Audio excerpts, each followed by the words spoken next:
কিছুদিন আগেই পড়ে শেষ করলাম বহু প্রতীক্ষিত অনিমেষ টেট্রালজি সিরিজের প্রথম বই উত্তরাধিকার। পুরো বইটা পড়তে পড়তে একটা বিষণ্ণতা ঘিরেছিল আমাকে পুরোটা সময়। অনির ধীরে ধীরে বড় হয়ে ওঠা, প্রথমে স্বর্গ ছেড়াতে তার সপরিবারে ছোটবেলা কাটলেও সেখান থেকে দাদু ও পিসির হাত ধরে জলপাইগুড়িতে চলে এসে এবং অবশেষে সবাইকে ছেড়ে কলকাতায় পাড়ি দেওয়া।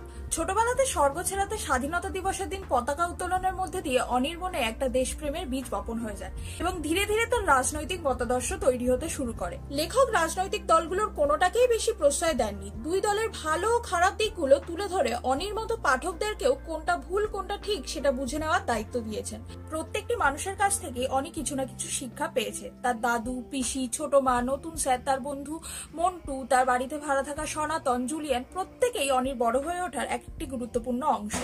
অনির স্বপ্নের শহর কলকাতায় পা রাখার সাথে সাথে তার পরিণতি আমাকে চমকে দিয়েছে। এরপর অনির কি পরিণতি হলো সেটা জানতে খুবই ইচ্ছা করছে। খুব শীঘ্রই এই সিরিজের দ্বিতীয় বই কালবেলা পড়া শুরু করবো এবং পড়ে কেমন লাগলো সেটা তোমাদের সাথে অবশ্যই শেয়ার করবো। এখনো এই সিরিজটা পড়া শুরু করোনি তারা নিজেরাও জানো না কতটা মিস করছো তোমরা।